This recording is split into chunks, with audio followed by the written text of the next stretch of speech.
رسول اللہ صلی اللہ علیہ وسلم افضل الجہاد و کلمۃ الحق الى سلطان الجلیل صلوات محمد اللہم صلی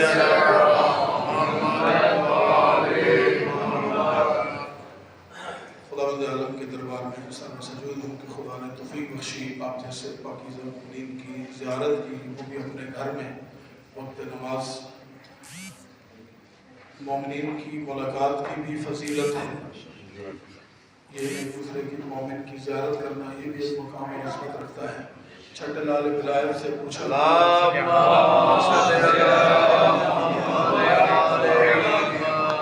مولا جب دو مومن ملتے ہیں اور آپس میں مصافحہ کرتے ہیں تو ان کا کیا اجر ہے؟ امام علیہ السلام نے فرمایا اگر بغیر کسی لالچ و غرض کے ہو، قربتاً الی اللہ ہو، رشتہ بلائیت کو مضبوط کرنے کے لیے ہو، تو اللہ کی طرف سے صرف مصافحہ کرنے پر 100 رحمتیں نازل ہوتی ہیں۔ اور مولا فرماتے ہیں میں 99 اس کے حق میں جاتی ہیں جس کے ہاتھ میں زیادہ خلوص ہوتا ہے۔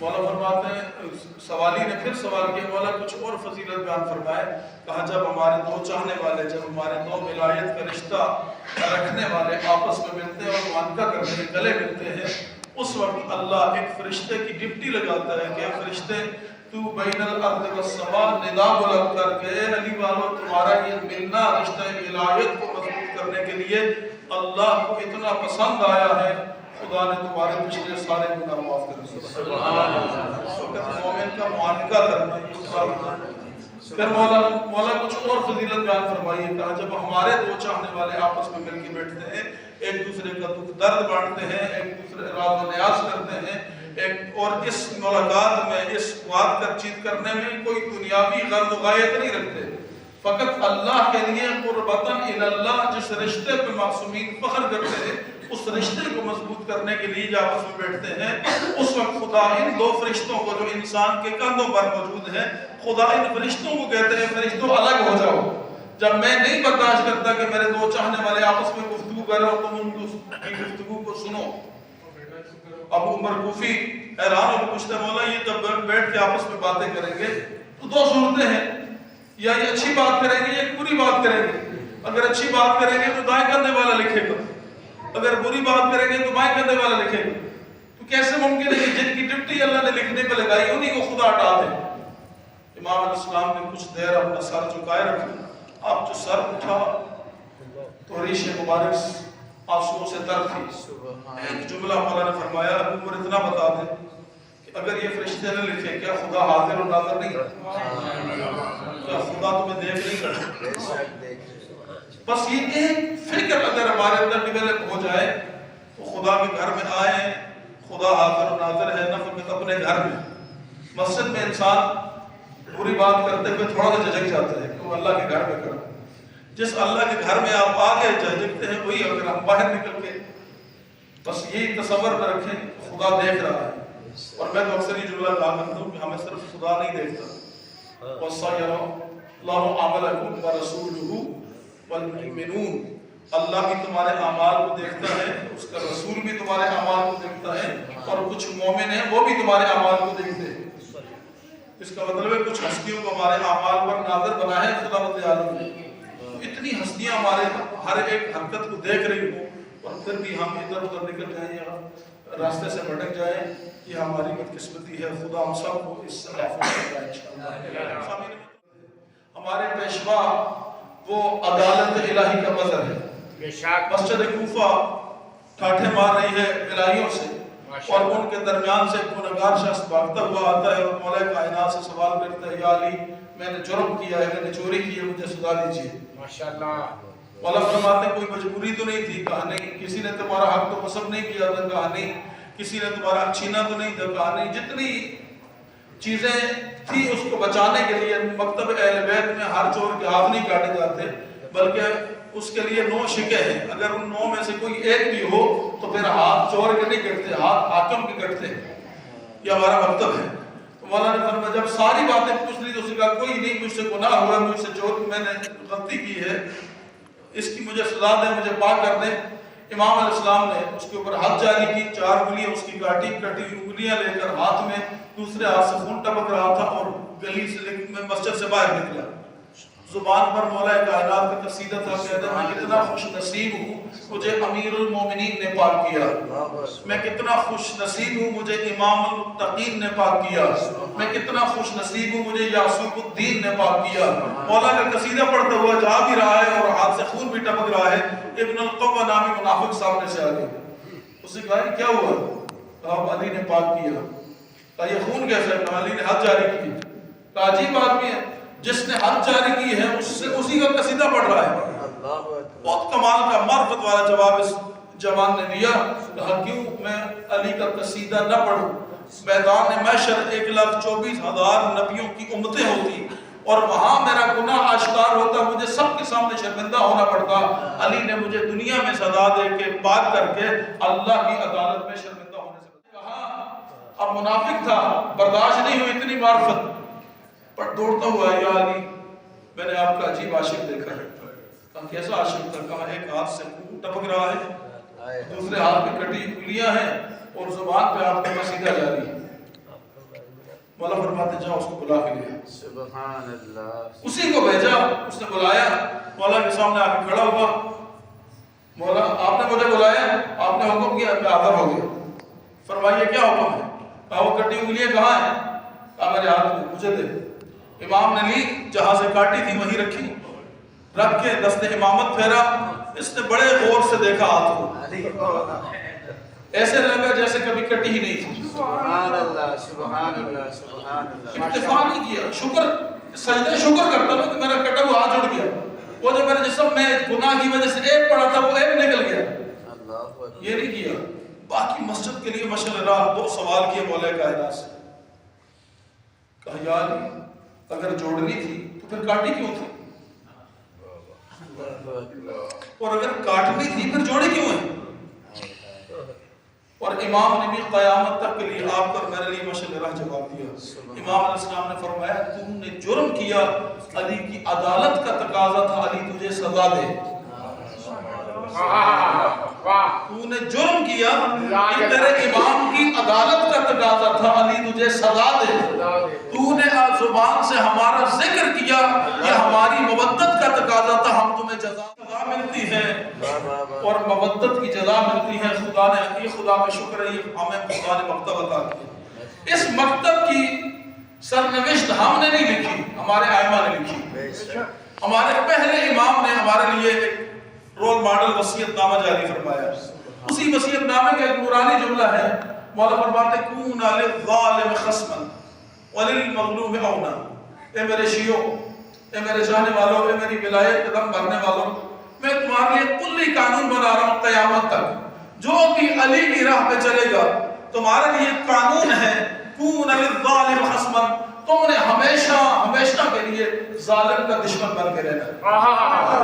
ماشاءاللہ۔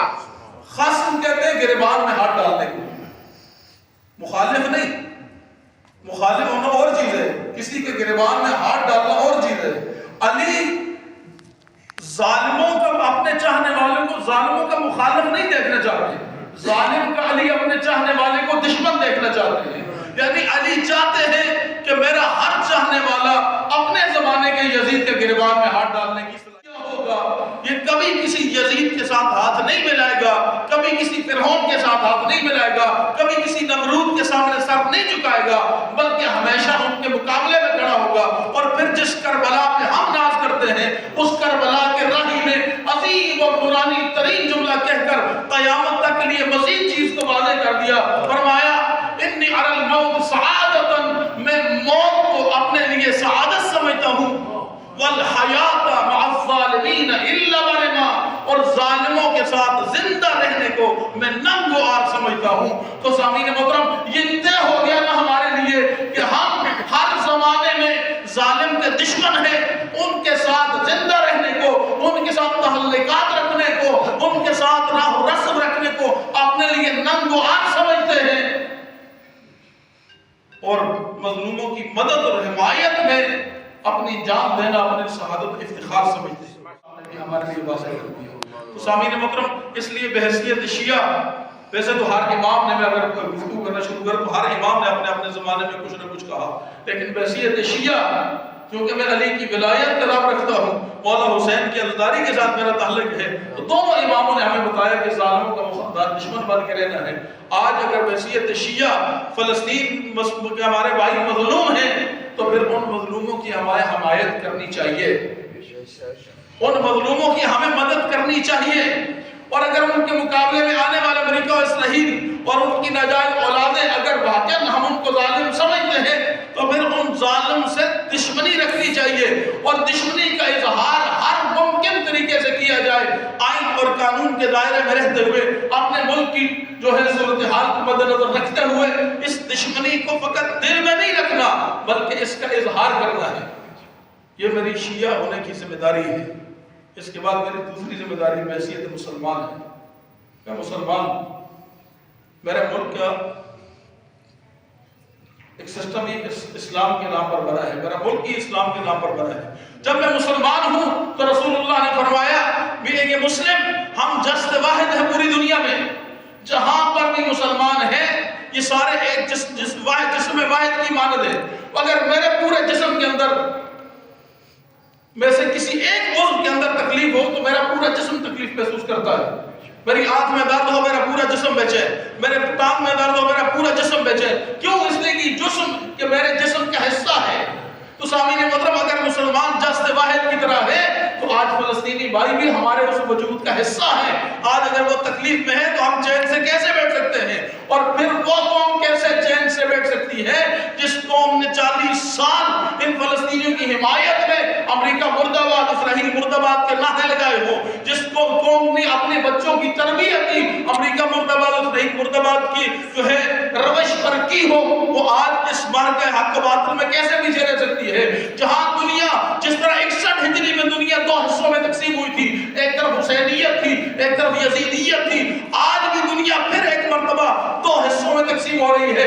ایک طرف مظلوم اور مظلوم کا حمایتی ہے، ایک طرف ظالم اور ظالم کا حمایتی ہے۔ بحیثیت مسلم مجھے فیصلہ کرنا ہے، اگر فلسطینی بھائی مسلمان کو میں ان کو مسلمان سمجھتا ہوں، آج وہ تکلیف میں ہے، میں ان کی تکلیف کو محسوس کروں۔ سید حسن رسول اللہ نے یہی تو جملہ کہا ہے، انہوں نے کہا اگر آج کوئی انسان ہے اور فلسطین کے مظلوموں کو دیکھ کر اس کی انسانیت نہیں تڑپتی، اسے اپنی انسانیت پہ غور کرنا چاہیے۔ کوئی بندہ مسلمان ہے، اگر اس کا اسلام اسے فلسطینی بھائیوں کے ساتھ کھڑا ہونے پہ مجبور نہیں کرتا، اسے اپنے اسلام پہ غور کرنا چاہیے۔ اگر کوئی بندہ دیندار ہے اور یہ دینداری اسے اپنے مظلوم بھائیوں کے ساتھ کھڑا ہونے پہ مجبور نہیں کرتی، اسے اپنی دینداری پہ غور کرنا چاہیے۔ سامعین محترم، آج اس وقت میری مسلم میری ذمہ داری ہے، اگر وہ میرے بھائی تکلیف میں ہے، دکھ میں ہے، پریشانی میں ہے تو میں اس پریشانی کا اظہار بھی کروں، اس پریشانی کے لیے جو میں کر سکتا ہوں تاکہ میں ان کو احساس دلا سکوں کہ تم میرے جسم کا حصہ ہو، اور میں اپنے ملک کے آئین اور قانون کے اندر رہتے ہوئے جو میں کر سکتا ہوں میں تمہارے لیے اپنے ملک میں کر سکتا ہوں۔ ایک پاکستانی میری ذمہ داری ہے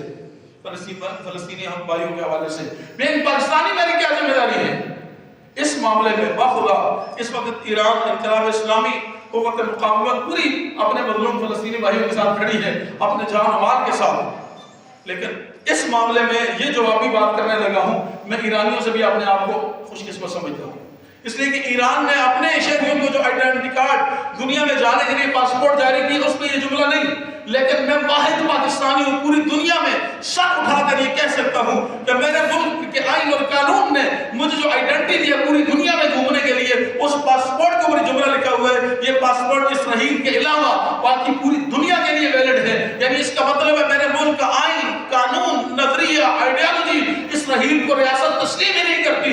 جب اسرائیل ریاست نہیں ہے تو پھر مجھے ماننا پڑے گا اسرائیل غاصب ہے۔ ہم 1400 سال پہلے کے غاصبوں کو اگر نہیں چھوڑ سکتے تو آج کے موجودہ غاصب کے خلاف کیسے قیام؟ پاکستانی بھی میری ذمہ داری ہے۔ بس سامعین محترم، انہی ذمہ داریوں کو مد نظر رکھتے ہوئے الحمدللہ مجلس امام مسلمین نے جب سے فلسطین کی جنگ شروع ہوئی ہے، پہلے دن سے مختلف ایکٹیویٹیز مختلف جگہوں پر ذیلی سطح پر، علاقائی سطح پر جو ہے اپنی ذمہ داریوں کو انجام دیا، لیکن کچھ چیزیں ایسی ہیں جو فقط ایک سطحی سطح پر نہیں رکھی جا سکتی، کچھ چیزوں کو قومی سطح پر لانا ضروری ہو گیا ہمارے لیے۔ اس کی وجہ مثلا بعض لوگ کہتے ہیں احتجاج کا کیا فائدہ ہے؟ آپ اس کا اتنا ہی فائدہ دیکھ لیں کہ جس دن فلسطین اور اسرائیل کی جنگ شروع ہوئی اس دن ہمارے وزیر اعظم صاحب نے اور ہمارے وزیر خارجہ نے بیان دیا 2 نیشن تھیوری، اسرائیل اپنی ہاتھ میں رہے، فلسطینی اپنی ہاتھ میں، اور فوراً جنگ کو بند کریں۔ یہ جب میرا پاسپورٹ مانتا ہی نہیں اسرائیل کو ریاست، یہ ٹو نیشن تھیوری کہاں سے آ گئی؟ اس کا مطلب ہے ٹو نیشن تھیوری ان کے آقاؤں نے ان کو دی ہے، یہ ان کے ایجنٹ ہیں یہاں جو اس تھیوری کو امپلیمنٹیشن کرنے کے لیے، یا اسرائیل کے حوالے سے ہمارے ملک کے اندر کوئی نارملائزیشن پیدا کرنے کی کوشش کی انہوں نے۔ لیکن جیسے ہی پاکستانی باشعور غیرت مند عوام باہر نکلی، شیعہ سنی سب مل کے ایک کثیر تعداد میں ہماری حکومت کو بیک فٹ پہ جانا پڑا۔ اس کے بعد پھر دوبارہ ٹو نیشن تھیوری کی بات ہمارے ملک کے اندر نہیں ہوئی، بلکہ ہم نے دیکھا کہ اقوام متحدہ میں ہمارے پاکستان کے مندوب نے جو گفتگو کی فلسطینیوں کے حق میں، وہ بالکل ہر پاکستانی کے دل کی ترجمانی تھی۔ یعنی کم از کم یہ فائدہ ہے اس احتجاج کا کہ آپ اپنے ملک کو کم از کم اور اپنے ملک کی عوام کو ان ظالموں کی حمایت کرنے سے کم از کم روک سکتے ہیں۔ اگر ان کی حمایت ان کے ساتھ کھڑے نہیں ہو سکتے تو کم از کم ظالموں کی حمایت تو نہیں کریں گے۔ جزاک اللہ۔ یہ آپ کو میری ذمہ داری، اور اسی لیے رسول اللہ صلی اللہ علیہ وسلم نے ارشاد فرمایا تھا افضل الجہاد، یعنی ایک جہاد یہ ہے کہ فلسطین میں جا کر لڑے، لیکن اس سے بھی افضل جہاد کیا ہے؟ رسول اللہ نے فرمایا کلمۃ الحق الی سلطان جاہر، جب ظالم و جابر تمہیں سر اٹھانے نہ دے، اب ظالم و جابر تمہیں ظالموں کے خلاف بات نہ کرنے دے، ایسے وقت میں کلمہ حق کہنا ہی سب سے افضل جہاد ہوتا ہے ہمارا۔ سامعین محترم، سرزمین پاکستان پر ہم نے اپنی اس ذمہ داری سے نہ کبھی پہلے غفلت برتی ہے نہ انشاءاللہ آپ غفلت برتیں گے۔ اسلام آباد کی سرزمین پر ایک عالی شان پرشکو ترین اجتماع کرنے کے بعد انشاءاللہ اگلا مرحلہ زندہ دلان لاہور کے بعد سے ہمارا 26 نومبر کو روز اتوار ہے انشاءاللہ، یہ آنے والے جو اتوار ہیں اسمبلی ہال سے انشاءاللہ امریکن کونسلیٹ پر ایک عظیم الشان ریلی کا انعقاد ہوگا، اور وہاں پر ہمارے مرکزی قائد چیئرمین مجلس المسلمین علامہ راجہ ناصر باجوری صاحب اور بڑی بڑی شخصیات انشاءاللہ اس میں شریک ہوں گی۔ آپ سب مومنین سے گزارش ہے کہ انشاءاللہ اس پروگرام میں بھرپور انداز میں شرکت فرمائیں، اور اپنے تاکہ ہمارے ایمانی جذبات کا بھی اظہار ہو۔ اس اجتماع کے ہمیں بہت سارے فائدے ہیں، مثلا انٹرنیشنلی جو ہے پولیٹیکلی اکنامکلی خود تشیع کے حوالے سے ہمیں بہت سارے اس کے فوائد ہیں۔ کچھ چیزیں ظاہراً جان نہیں ہوتی، کچھ ہڈن میں ہوتی ہیں۔ یہ سمجھ لیں کہ ظاہراً یہ ایک اجتماع ہے اور ہڈن اس کے اندر بہت سارے میسیجز انشاءاللہ، اور خاص طور پر وہ میسیج 1 جولائی 2010 کو لاہور کی سرزمین پر زندہ دلان لاہور نے ایک مینار پاکستان سجایا تھا، دنیا کو آج تک وہ یاد ہے انشاءاللہ۔